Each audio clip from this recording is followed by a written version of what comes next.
देवर की शादी सिर्फ एक शादी नहीं बल्कि यादों से भरा एक खूबसूरत सफ़र थी। हर फंक्शन मैंने अलग अलग आउटफिट चुने और हर लुक के साथ एक नई खुशी, एक नया एहसास। मैं हूँ मोना। चलिए आज मैं आपको बताने वाली हूँ कि मैंने अपने देवर की शादी में कौन कौन से आउटफिट पहने, कौन कौन से फंक्शन में। करने से पहले मैं कुछ ऐसे मोमेंट्स दिखाना चाहूँगी जो हम लोगों ने बहुत एंजॉय किए और बहुत फ़नी रहे और बहुत मस्ती की हम लोगों ने। मैंने अपने देवर की शादी, मतलब इस शादी से पहले मैंने ऐसी कोई सी शादी नहीं थी जिसमें बहुत ज़्यादा एकदम दिल से एकदम खुल के एंजॉय किया। तो ये शादी ऐसी थी जिसमें मैंने सबसे ज़्यादा एंजॉय किया।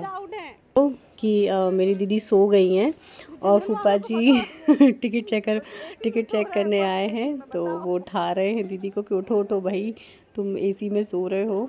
और फिर वो बोले कि छोटू भैया को भी उठाओ, सो गए। तो छोटू भैया मतलब थक गए थे बहुत ज़्यादा, क्योंकि 3-4 दिन से हम लोग बहुत ज़्यादा मस्ती कर रहे थे। रात में 2-2 बजे तक मतलब जगते थे और सुबह फिर उठ जाते थे, तो थकान हो ही गई थी। तो मज़ेदार थे। फिर उसके बाद में ये देख सकते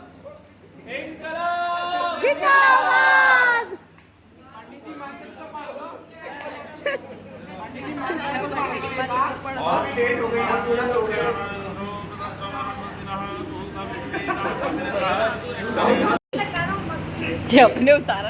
एक फ़नी मोमेंट हुआ, दूल्हे के दोस्तों को बोला कि सॉक्स उतार दो दूल्हे के, तो वो लोग अपने ही सॉक्स उतारने लगे थे। और यहाँ पर ये सब लोग पंडित जी को बहुत परेशान कर रहे थे, उनके बहुत मज़े ले रहे थे। लेकिन पंडित जी बहुत अच्छे थे, वो परेशान नहीं हुए और चिढ़े भी नहीं, उनको बुरा भी नहीं लगा।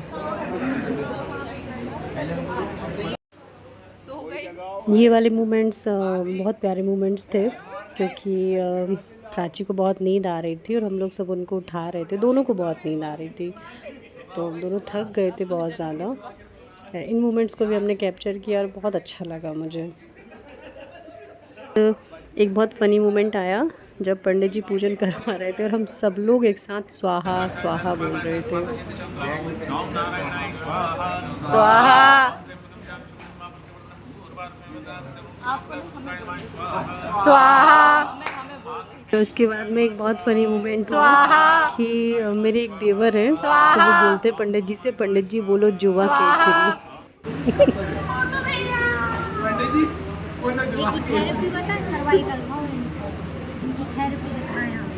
ऐसे शुरू करती हूँ। अब मैं आपको बताती हूँ कि मैंने क्या क्या आउटफिट पहने। सबसे पहले मेहंदी का फंक्शन था, तो उसमें मैंने ये ग्रीन कलर की साड़ी पहनी हुई थी।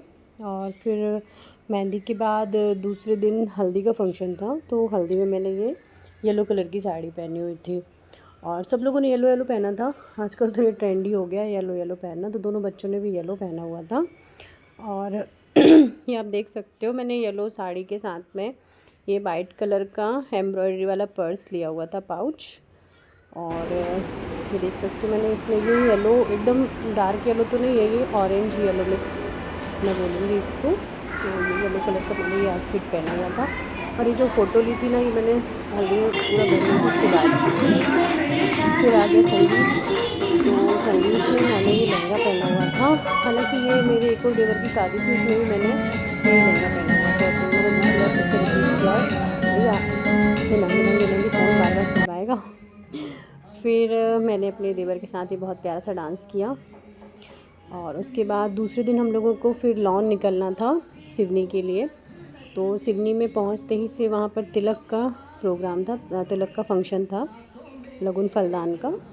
तो उसमें मैंने ये राजपूती स्टाइल में ये पिंक कलर की साड़ी पहनी, रानी कलर की, और ये प्योर जॉर्जेट की साड़ी है ये मुझे मेरी एनिवर्सरी पे मुझे मेरी दीदी ने, मेरी सिस्टर इन लॉ ने गिफ्ट की थी, शुभांगी दीदी ने। तो ये भी बहुत प्यारी सी साड़ी है ये। और इसका जो लुक मैंने क्रिएट किया पूरा राजस्थानी टाइप में मैंने क्रिएट किया हुआ है। उसके बाद आ गई बारात। तो बारात में मैंने ये स्काई ब्लू कलर की साड़ी पहनी। और फिर उसके बाद में रात में फेरे के टाइम पे मैंने ये डार्क ब्लू कलर की साड़ी पहनी हुई थी। और ये है मेरे बहुत ही प्यारे से देवर देवरानी। खूब खुश रहो, खूब सुखी रहो। चलिए मिलते हैं अब नेक्स्ट वीडियो में। Bye bye.